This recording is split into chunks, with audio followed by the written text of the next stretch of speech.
pour mener egsi fii ñu egsi tey jërëjëf. Donc sans plus tarder, on va donner la parole à Madame le maire Khadija Mahécor Diouf. Aouzu billahi minash shaytani rajim. Bismillahir rahmanir rahim.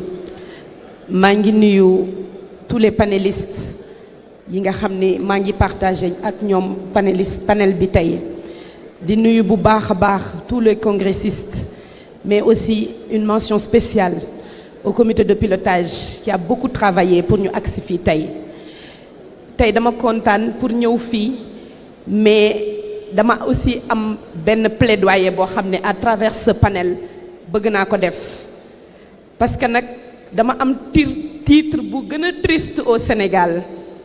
Dama am titre bu gën a triste au Sénégal. Dama am titre bu gën a triste au Sénégal. Mooy titre être la seule femme maire de PASTEF. À PASTEF, on a une seule femme maire. On en avait deux, Madame le ministre Maïmouna Dièye, la deuxième c'est Khadija Mahécor, et je crois que rien que ça peut être l'objet de ce panel pour voir comment on peut faire pour changer la tendance. On parle de souveraineté, on parle de comment faire pour développer le Sénégal et l'Afrique. On ne peut pas ignorer plus de 52% de sa population. Sénégal, nous avons plus de 600 collectivités territoriales. Nous n'avons que 18 femmes maires sur 600. C'est extrêmement petit. Donc nous ne pouvons pas développer ce pays tant que les femmes ne seront pas à la place qu'elles doivent être. La souveraineté n'a pas encore vu le jour au Sénégal parce que les femmes ne sont pas là où on change les choses.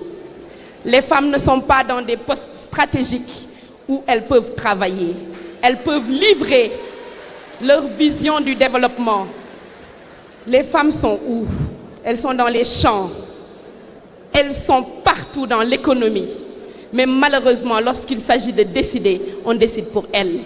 Voilà le problème de la souveraineté au Sénégal. Je le dis avec beaucoup de tristesse, mais surtout avec beaucoup de responsabilité.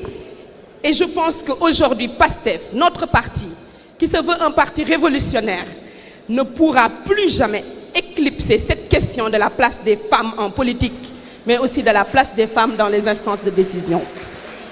Ceci étant dit, les femmes sont les actrices de la souveraineté. Elles transforment au quotidien ce pays. Elles sont dans les marchés. Elles sont dans les entreprises. Je pense que nous avons partagé les mêmes amphithéâtres. Nous avons les mêmes diplômes. Et nous avons la capacité de transformer ce pays. Mais pourquoi, lorsqu'il s'agit de décider ou d'être élu, on nous demande d'être des vices, d'être des adjointes ou tout simplement d'occuper la dernière place? La souveraineté dont nous voulons, la souveraineté que nous voulons planter au Sénégal, se fera uniquement si et seulement si on a des femmes maires. Nous avons des enjeux. Les communes qui sont gérées aujourd'hui par des femmes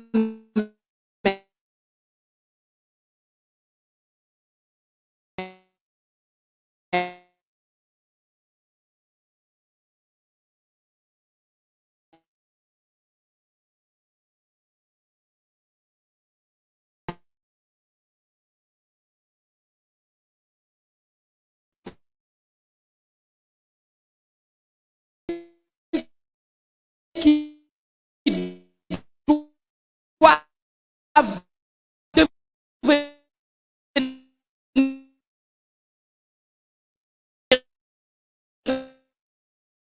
les futurs industries de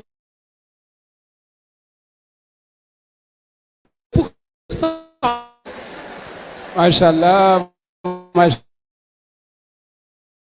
machallah. Merci beaucoup, madame. Je pense que plaidoyer pour les femmes ne peut pas être plus vibrant que ça.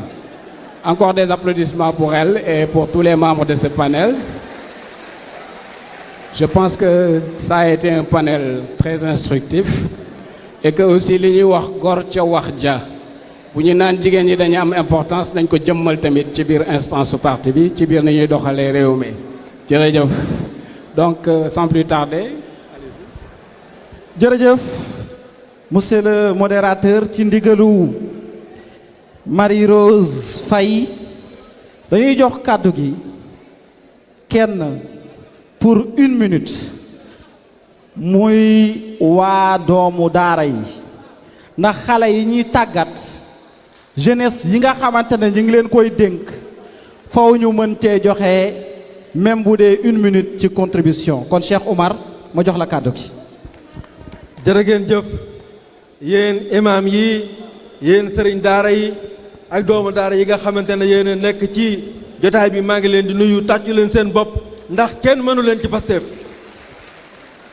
may ñëw rek ci lu gàtt ngara la ci diggante ñaari thèmes yi nga xamante ne moom lañ doon traité léegi muy quel Pastef pour l'avenir waaye la jeunesse dans le projet Pastef loolu di ma yóbbu ci ma wax ne projet Pastef bi nga xamante ne moom la ñu soxla dans l'avenir mooy Pastefu jom Pastefu ngor Pastefu fidélité Pastefu loyauté ndax ba fa muy mujj yëf yi ay nit lañ koy dénk te saa yoo ko dénkee nit ko fiable du dem kon li am solo mooy capital humain de qualité bi ñuy wax ñu fexe ba mu doon lu dëgg Pastef kenn ku nekk ci ñun soo weetee nga xool ba xam fidèle nga aux idéaux de Pastef ndax fidèle nga aux dirigeants du Pastef ndax fidèle nga à la politique de Pastef ndax problème bu Pastef rencontré ay nit ñu matewut lii ma wax rek ñoo ko waral kon li am solo mooy ñun ñëpp ñu jaajuwaat nag jaaju gu yees ndax nag lii nga xamante ne mooy suñu parti tudd Pastef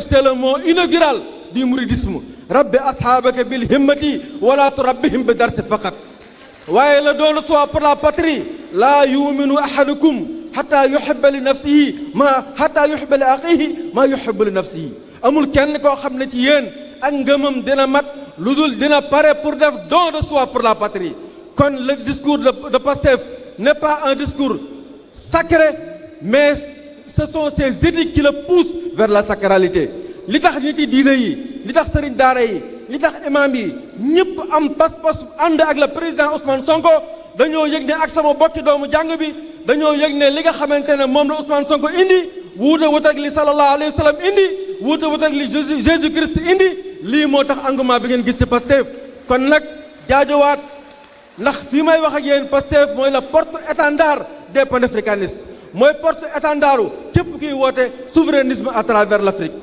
loolu nag mi ngi yàlla nga ko jaarale ci jënn jëmm muy le président Ousmane Sonko di jëmm joo xamante il a transcendé les frontières pour devenir icône mondiale kon nag ñun waa Pastef ñoo war a waaj jaajuwaat waaye nag jaaju gi lenn rek la mooy kenn ku nekk xool sa bopp natt sa bopp ci ngor natt sa bopp ci kaddu natt sa bopp ci dignité ndax lii bu jógee ci ñun dara desatu fa wasalaamaaleykum wa rahmatullah